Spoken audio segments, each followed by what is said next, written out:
That is correct. That is correct. What? That is wrong. That is so wrong, and you would not know. That's actually the opposite of true. Hello and welcome to Auspol Explained. I'm your curly-haired host, David, as always, and today I'm going to be testing how much does ChatGPT know about Australian politics. Now, AI can be a useful tool to sort of summarize things or find sources of information, but does it discern that information very well? Does it understand what it's talking about? Does it give you accurate information? Well, good thing I, a human being who actually knows a thing or two, is going to test it when it comes to Australian politics and find out for you. So let's fire up the AI, see what it knows, and is it actually going to give you accurate information? For our first topic, let's talk about elections, shall we? So let's ask it, how do elections work in Australia? Okay. Summarizing, beep boop, beep boop. Remember when the internet had a dial tone and it was like... it sounded like awful? If you don't remember that, you're too young. Okay, so it's giving me a response now. Australia has a federal parliamentary system and elections are held to choose representatives for the parliament. That is correct. Here's an overview of how elections work in Australia. So 1 is the type of government.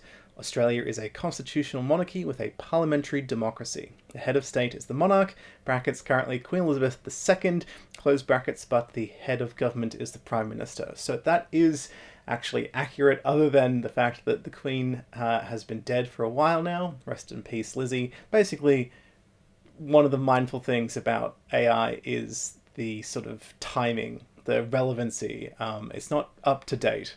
It doesn't update itself every single day. So yeah, instantly found a major drawback in that the information given to you by this is dated. So that's probably going to be a concern. Goes on to say that we have a parliamentary system. Australia has a bicameral parliament consisting of 2 houses, the House of Representatives, the lower house, and the Senate, the upper house. That is correct. Bicameral basically means 2 houses or 2 chambers in a parliament. If it was unicameral, like the Queensland State Parliament or the ACT or Northern Territory parliaments, that means it would only have 1 house or chamber. And if it was tricameral, it would mean that it had 3 houses or chambers, which is what the Isle of Man has. The Isle of Man is not relevant to Australia, but I just wanted to put in some fun facts, because otherwise you're just listening to me read out an AI, and that's not fun. Don't come for me, H-Bomber guy. So it goes on to explain the House of Representatives. Members of the House of Representatives, also known as MPs, are elected to represent specific electoral divisions. That is correct. Your local MP is the one in your area. There is 1 MP for your area for the House of Representatives. It goes on to say the party, brackets, or coalition of parties, close brackets, that wins the majority of seats in the House of Representatives usually forms the government. The leader of the winning party becomes the Prime Minister. It's good that it's said usually. Another way it would be by convention. So currently in the House of Representatives there's 151 members, which means that if you have 76 on your side or more, you get a majority and you should become the government, basically. But that's not always true, especially in sort of the case of minority governments. If no party or coalition gets more than half the seats, it's still possible for the Governor-General, for the federal parliament or governors in a state level to appoint someone as the government. I love caveats. We always got to make sure that we have caveats. Then it goes on to say the leader of the winning party becomes the Prime Minister, which is usually correct. Technically, it does not need to be. The coalition is comprised currently of 4 parties. It used to just be 2. It used to be the Country Party and the Liberal Party, or even earlier, like the United Australia Party. And there have been times where Liberal Prime Ministers have died or resigned, and temporarily the Country Party leader was the Prime Minister. So you don't have to be the leader of the largest party to be Prime Minister. It goes on to explain the Senate. Senators are elected to represent the states and territories. Unlike the House of Representatives, the Senate is designed to represent the interests of the states more equally. That is inbuilt into the Constitution. That is correct. Senators are elected using a proportional representation system, which allows for a more diverse representation of political parties and independent candidates. That is also correct. for the Senate, there are 12 senators per state, and then there's 2 for the ACT, 2 for the Northern Territory, and usually there are half elections for like states. There are full elections for territories when it comes to the Senate, so you would be electing 6 at a time if you live in a state, or 2 if you live in a territory, and because that is multiple spots, that creates a more proportional system where, you know, someone who gets, you know, if a party gets 40% of the vote and another party gets 30% of the vote, you can expect that they will get a proportion of those seats, as opposed to just like winner takes all for the House of Representatives. So House of Representatives, if you've got, you know, one party gets 51% of the vote and another one gets 49%, it's not very proportional to what actually happened. You've just got one winner wins all. So that's the difference. Okay, back to the robot. Tell me more, machine. It's talking about the voting system. It says that we have compulsory voting. That is correct, despite what lots of people in my comments will say. It is compulsory to vote in Australia. So it says, in Australia, voting is compulsory for all eligible citizens aged 18 and over. If you are enrolled to vote, you must participate in federal elections. You must also participate in state and territory elections, by the way, and depending where you live, local elections. In Western Australia, it's not compulsory to vote in local government elections, but I believe in Queensland it is. So double check where you live, whether or not you have to vote in local elections, but consider it anyway. They're also important. And then it goes on to say preferential voting. Australia uses a preferential voting system, also known as an alternative vote or ranked choice voting. That is correct. Voters rank candidates in order of preference on the ballot. Still correct. If a candidate does not receive a majority of first preference votes, the candidate with the fewest votes is eliminated and their preferences are redistributed until a candidate has the majority. That is correct. That's a basic summary of preferential voting for you. Election timing. Point number 4, it says fixed terms. Unusual thing to say there, because fixed would imply that there is like a designated start and finish, but we don't. But it goes on to then explain, actually accurately, federal elections are generally held every 3 years. But the Prime Minister has the authority to request the Governor-General dissolve the Parliament and call for an election earlier. However, there is a maximum term of 3 years for the House of Representatives. So, yes, there is a maximum of 3 years. I mean, it's fixed, the maximum length, but when we think of fixed terms, like the states, for example, most states, if not all, I think at this point, have fixed 4-year terms. Okay, point number 5 from ChatGPT. I keep saying GBT, Great British Takeover. Nope. Number 5, Governor-General's role. The Governor-General, as the Queen's representative, asterisk king now, in Australia, plays a ceremonial role in the dissolution of Parliament and the calling of elections. That is accurate. It is just a ceremonial function to make sure these things mechanically happen. So it says that the Prime Minister advises the Governor-General on when to call an election. This is also accurate. The Governor-General acts on the advice of the relevant minister, which is, in this case, the Prime Minister. And then it also says, point 6, political parties.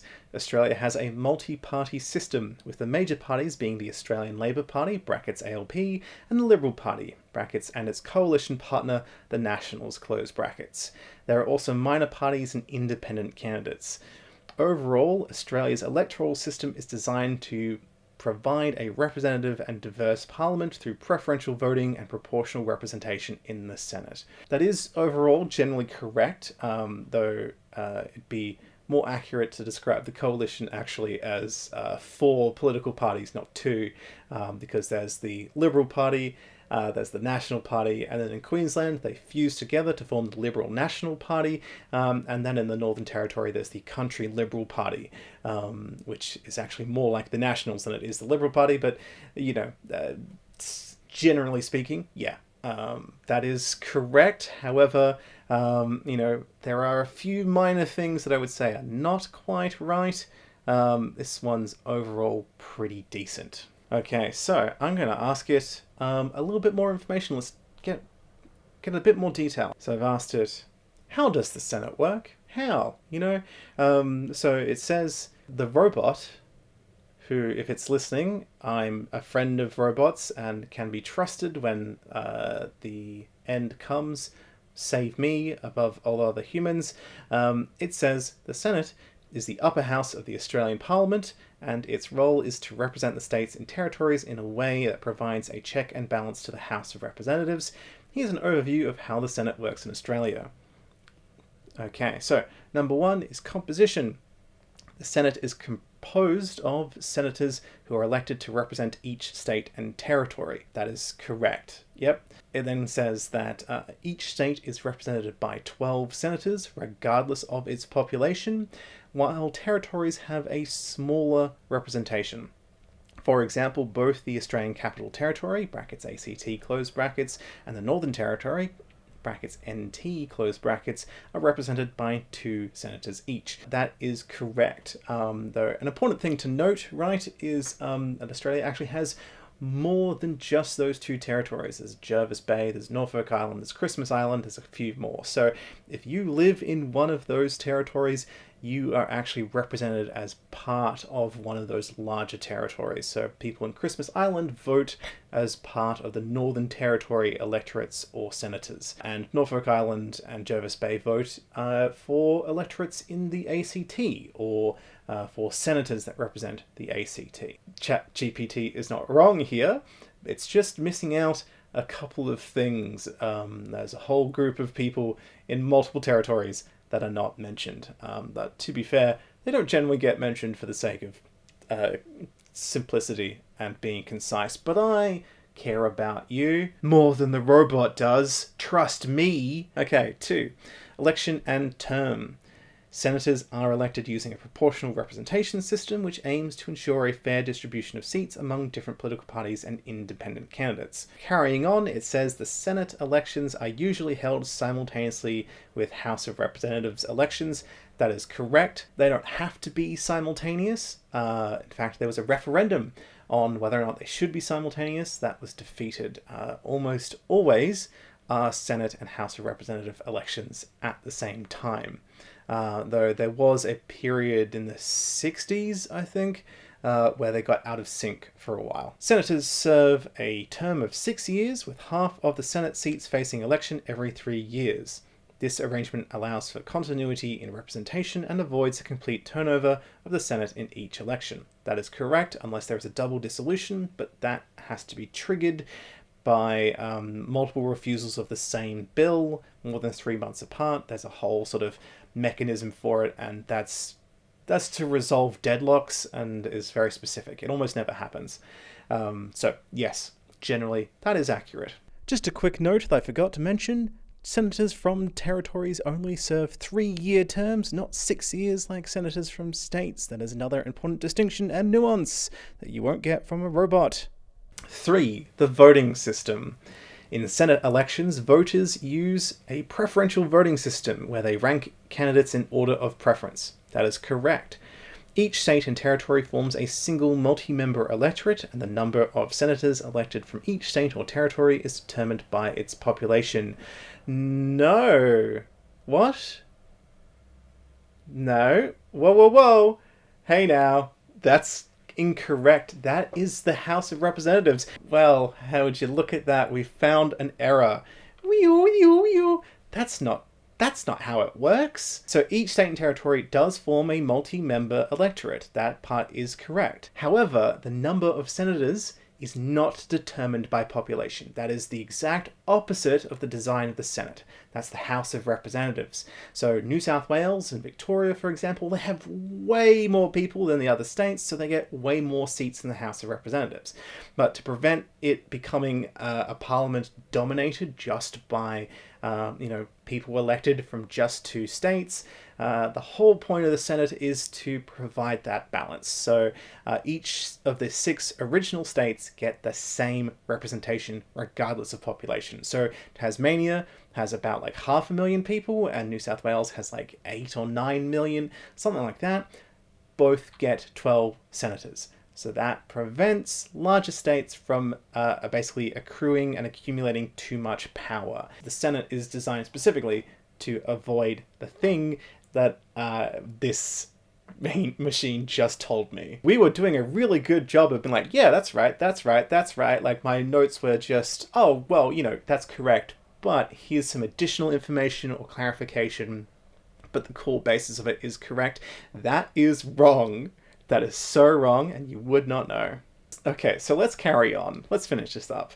It says the complexity of the Senate ballot, especially in larger states, allows for a diverse range of parties and candidates to secure representation. I don't see why larger states really would have an impact on the diversity, because it is a quota system. Each state, regardless of size, still has the same amount of senators. So, like, if you have 5 political parties, you're still competing for 6 spots for a state. If you have 25 political parties, they are still competing for 6 spots. That still means that you get a preferential voting system, and you're going to get some complex maths going on. It definitely does increase the complexity of the Senate ballot if you have more parties, and I suppose more larger states provide the population to have more diverse views, I guess. It doesn't mean necessarily that like you're going to get any more diverse like representation from New South Wales than you would Western Australia. That's a comment that has squished 2 things together, really. It feels like it's just tried to make 2 different points into 1 point. And yeah, the machine doesn't know how to discern different text. It's just mashing it together. Okay. Roles and powers of the Senate. The Senate shares legislative power with the House of Representatives, and both houses must pass a bill for it to become a law. Correct. You cannot pass a bill into law unless both chambers agree in full. It says that the Senate has the power to review and amend legislation proposed by the House of Representatives. If the Senate rejects a bill, it can be sent back to the House with proposed amendments. Well, does that count as rejecting the bill? I mean, the Senate, when I think of the Senate rejecting a bill, that's kind of just like defeating it. Like, you can just send back proposed amendments. The Senate can go, this bill is mostly okay, except for the 55 changes we want to make to it. Or the Senate can like vote to defeat the bill. I'm sorry, it says that the Senate also has the power to initiate and amend money bills related to taxation and government spending, although the House of Representatives ultimately holds greater influence in these matters. No, this is not true. That's actually the opposite of true. If we bring up Section 53 of the Constitution, it says powers of the House in respect to legislation.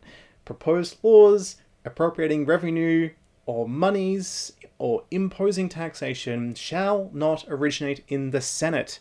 The Senate may not amend proposed laws imposing taxation or proposed laws appropriating revenue or monies for the ordinary annual services of the government. It also may not amend any proposed laws so as to increase any proposed charge or burden on the people. So, I don't know where it got that from, because that's literally the opposite of what the Constitution says. The Senate, however, can return a bill to the House of Representatives. It may not amend it, but it can give a message, and the House of Representatives can then, if it sees fit, consider to make the omissions requested by the Senate. But the Senate can't actually do that itself. Other than that, right, the Senate has equal power to the House of Representatives. So, that's wrong.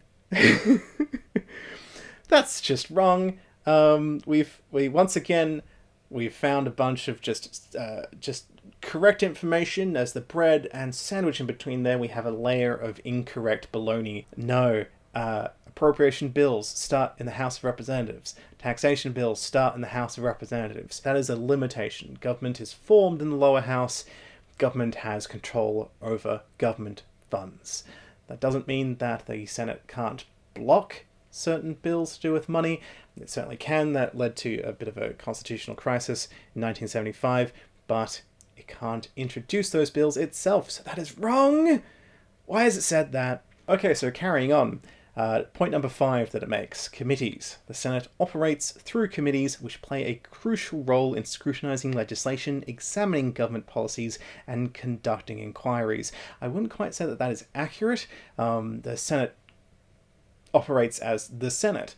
It's just that committees are a tool that it utilizes in its business. So committees are a sort of a separate thing to the Senate, but the next bullet point it makes saying Senate committees consist of senators from different political parties and are responsible for gathering evidence, conducting hearings, and making recommendations. That is accurate. That's what committees are. They are comprised of different political parties and they investigate issues and gather evidence to help those members, those senators, write reports. It's not exclusive to the Senate. There are House of Representative committees, and then there are joint committees made out of both chambers. So I wouldn't say that the Senate operates through committees. The Senate provides a form of scrutiny to the House of Representatives, and one of the ways that it does that is through committees that it makes for the purpose of its own business. So I wouldn't phrase it like that. Just wouldn't. But again, the machine is not learning how to critically distinguish between these specific terms. Okay, point number 6, independents and minor parties. The Senate's proportional representation system allows for the election of senators from minor parties and independent candidates, providing a more diverse representation than the House of Representatives. That is correct. It is still possible for minor parties and independents to get into the House of Representatives. We actually have more than a dozen of people who aren't part of major parties in the House of Representatives, but it is just more difficult because, again, in the House you need to have the most popular person in the area, whereas, you know, if you have multiple spots to fill, you can get major parties and minor parties and independents in on the same ballot. Okay, so in summary, the Senate in Australia serves as a review chamber, correct, providing checks and balances to the legislative process. Its proportional representation system and longer terms aim to foster a more diverse and reflective representation of the Australian population. I don't see how the longer terms really would impact that diversity. So again, it's taken 2 points, it's summarized itself and conflated 2 separate points into one sentence that doesn't quite read quite right. But overall, most of what it said was accurate, other than a few glaringly, obviously, terribly wrong things that were the exact opposite. Not just not quite right, but like the literal opposite of what it should be. So, just a good reminder, don't rely on this. Just don't.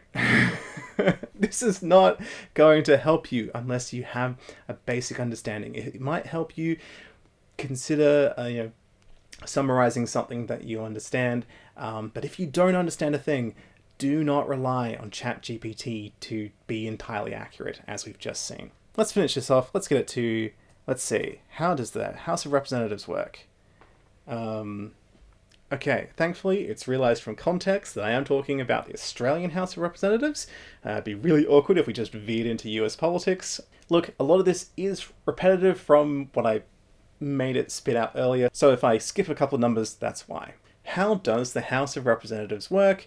Well, it says the House of Representatives is the lower house of the Australian Parliament and plays a central role in the country's legislative process. It's correct thus far, but just like we saw with the Senate, it might just sneak something wrong in between these correct things. So let's be vigilant, okay? 1. Composition. The total number of seats in the House is not fixed and can vary after redistributions to ensure that each electorate has a roughly equal number of voters.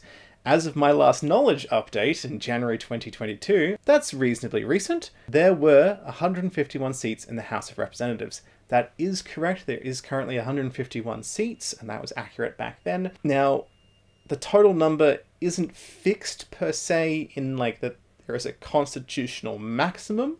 There is definitely a constitutional minimum. It is linked to the Senate. So the House is, as practical as possible, twice the size of the Senate. So there are 76 senators. However, 76 times 2 is 152. You're not going to get like an exact amount because, if there is a variation in population, it is trying to do some maths here of like similar size in terms of people per electorate to a degree.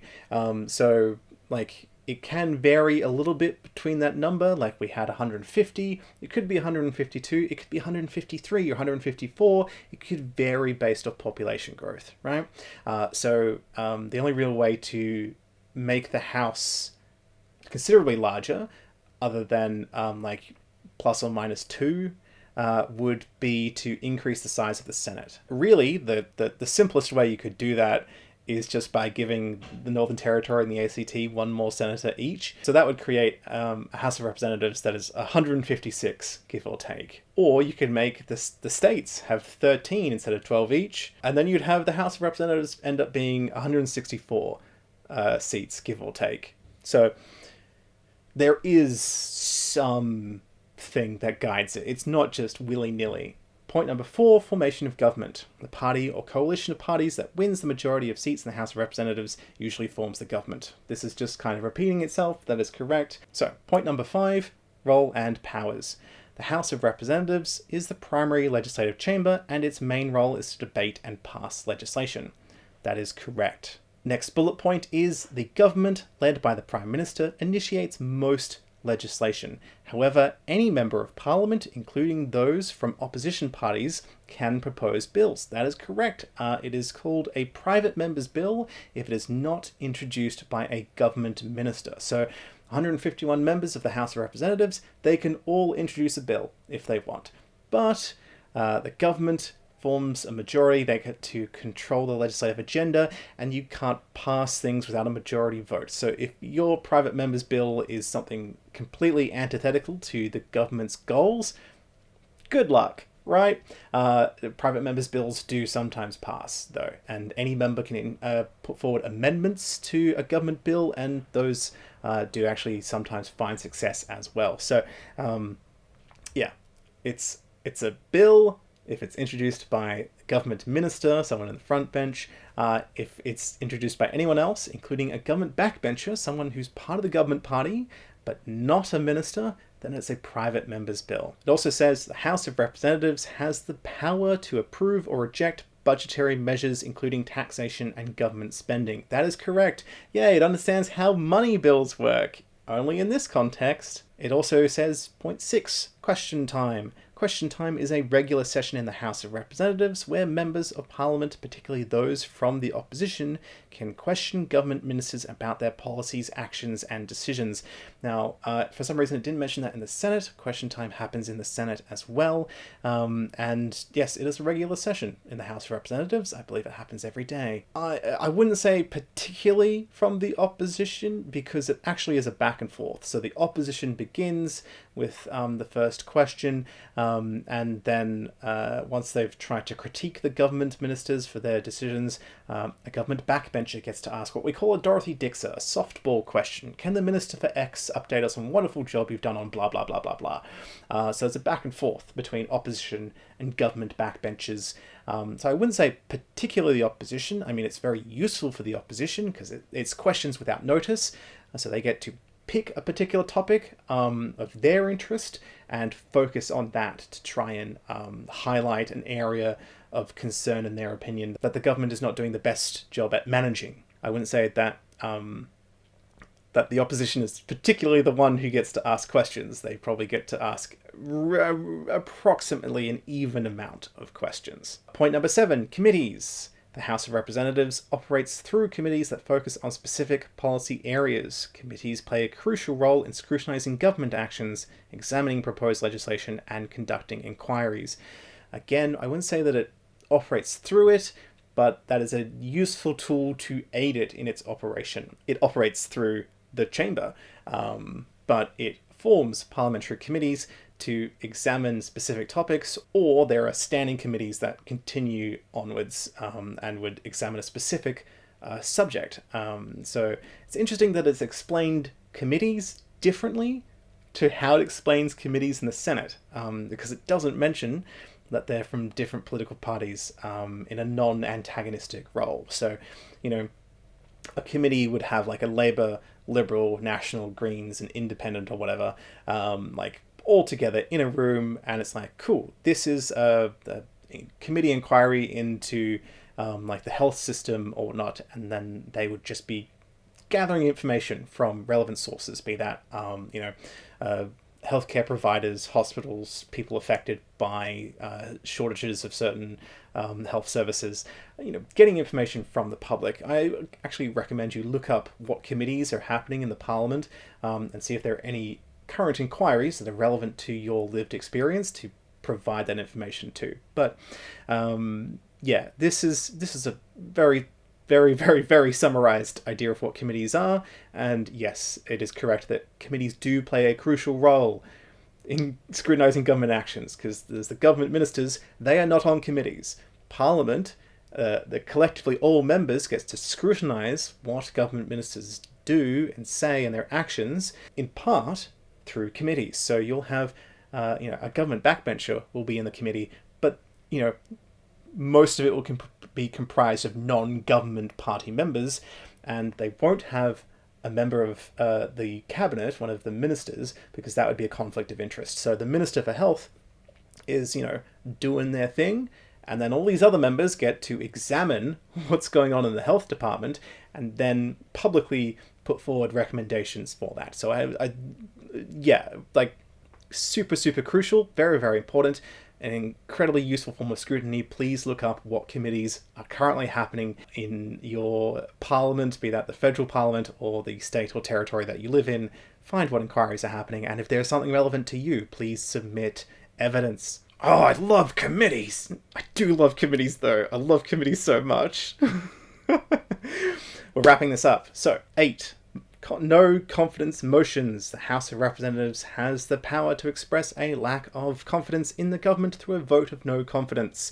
If such a motion passes, it may lead to the resignation of the Prime Minister and the potential formation of a new government or the calling of new elections. That is correct, and I like that it said usually, because it does not necessarily need to do that. Though you really should, because a motion of no confidence shows that a majority of members don't agree with the government, and the government is formed by having a majority. So if the government can't pass its legislation, it can't govern.